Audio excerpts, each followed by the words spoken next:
Hi, in this video we are going to be flashing a Horizon tag with a fresh firmware set. The reason you may want to do this is if you want to upgrade your tag and install new firmware. If there's something wrong with it, for example you feel there's a bug and you want to reset it back to factory, you can use this technique as well. And what it essentially does is it places the device into a DFU mode, which is a mode that allows us to then transmit or transfer a new software release or a new firmware release to it. And when it restarts, it will be just like you got it from factory without a configuration file. So it doesn't default back to the configuration file, and that's how often it wakes up and transmits GPS, etc. It's just sitting there ready, reset for you to then start again from scratch. What we're not doing is using a J-Link or something to completely wipe the device and put it back to the bootloader. To do that, you would need a Sega J-Link. There's a guide to do that available too. It will show you how to actually use a 6-pin probe to reset the device. But in this instance, we're just going to flash it with a new firmware release. Okay, so to get started, I'm using VirtualBox again. I'm going to load terminal. There we go. And we're going to use a tool called NRF-util that allows us to flash the device. Now, I am running Ubuntu version 20.04, and that defaults to using Python 3. But the NRF-util tool we want to target is version 5.2.0, and that requires Python 2. So the first thing we want to actually do is get our Python 2 environment set up so we can actually call the Python 2 version of NRF-util and flash the tag. Otherwise what will happen is it'll run the Python 3 version and there's an error related to a Bluetooth driver that it doesn't like and you will get stuck. So if you follow these instructions on the screen, you'll be able to work with the Python 2 version. So first we're going to actually install Python 2 like so. Password. Yes, thanks. That's going to go ahead and set that up. And what we're going to do after this is installed is we're going to use a special bootstrap for pip version 2. So instead of pip 3, we're going to actually use pip 2, which is built for this environment, to install the device. Let's go ahead and do that because it's installed here. So I'm going to use, okay, let's just check if that's in. Yeah, that's actually on. Okay. So let's first install curl. Yes, thanks. We're going to use that in a second. Okay, now that's on, we can use it. So I'm going to type out, and I'm looking on my second screen here at our website page. So I'm in section 2, flashing using VirtualBox Ubuntu 20.04, and I'm just writing out the command. 2.7/get pip.py, and it's 2 dashes. I know at one point our WordPress that we use on our website love to convert 2 dashes into single dashes, which is nice and fun for everyone. So we started actually putting in little PNGs to stop that from happening. We'll probably fix it in the future with like a proper code setup.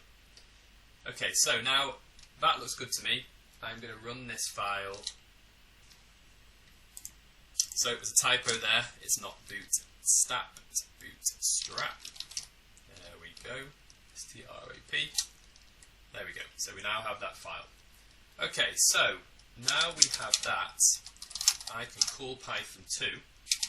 I can say I'd like to get pip for Python 2, get pip like so, and I can now run that command.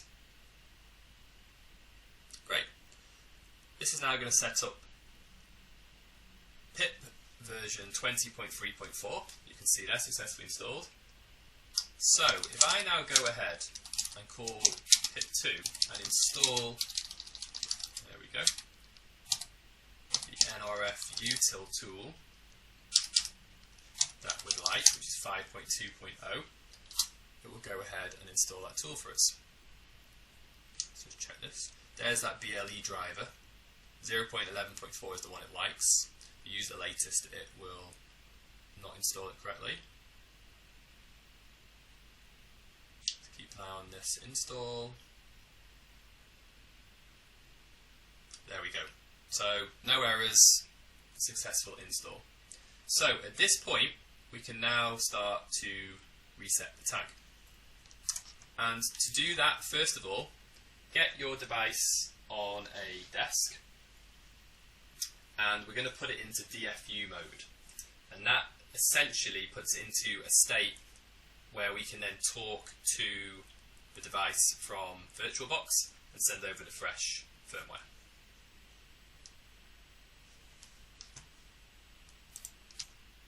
Now, before we go into DFU mode, we want to get into the right folder that has the actual firmware release in it. So if I do ls, I can see I've got my Horizon folder, and in the other video you would have seen that we installed tools, and it has a folder in there called firmware, CD firmware, and this has some of the last or latest versions of the firmware. Obviously you can download the very latest from the website and install that too, or you can go ahead and use one of these versions to reset back to factory. The latest is actually version 11.1A6. You can see here we have version 4.11.1A. If you go in here, you'll see there is a zip file. So it's got Horizon app version 11.1A debug DFU, and it has the zip. And it's a zip file that you're looking for here. It's not just an individual hex, it's that zip file that you want.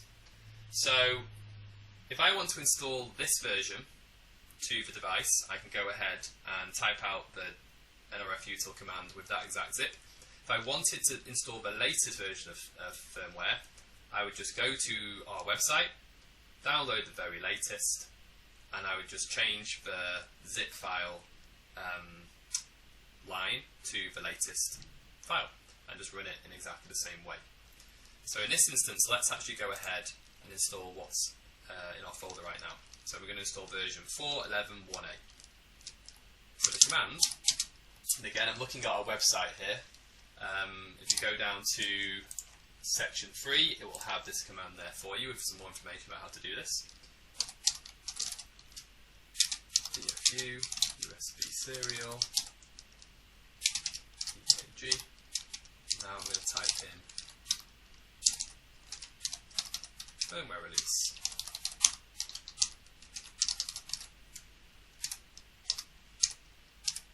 You can obviously go and select this and copy and paste it in, but I always like doing these kind of videos by hand, so you just get a sense of what's going on. So there's no kind of copy and pasting and you get lost thinking where did that command come from. Okay, that looks good. P, and then this dev TTY is the port that we are targeting.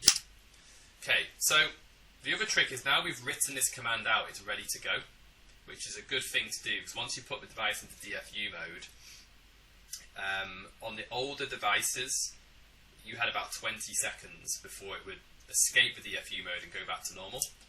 We've changed that on the latest now, actually. So the very latest, it will stay in DFU mode for a lot longer.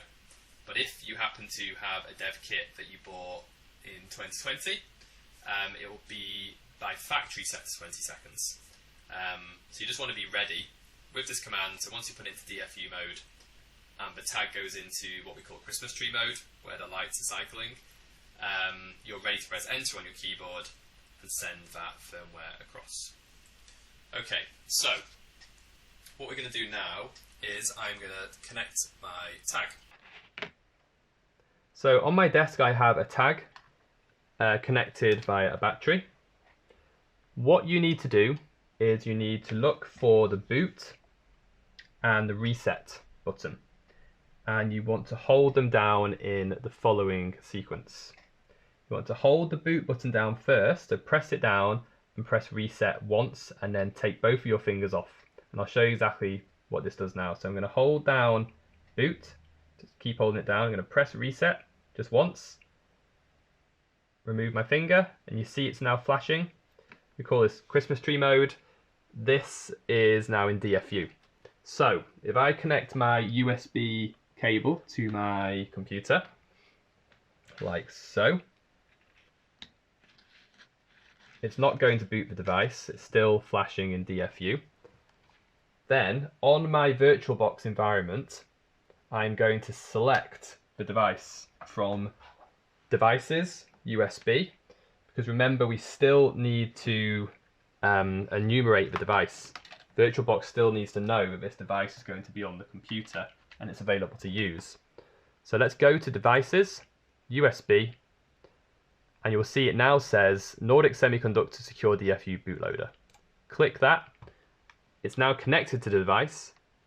Press Enter on your keyboard, like so. And there you go. You'll see it's now flashing. Now, if you get an error message at this stage, you either haven't enumerated it correctly, so you haven't selected devices USB, or it's not in DFU mode.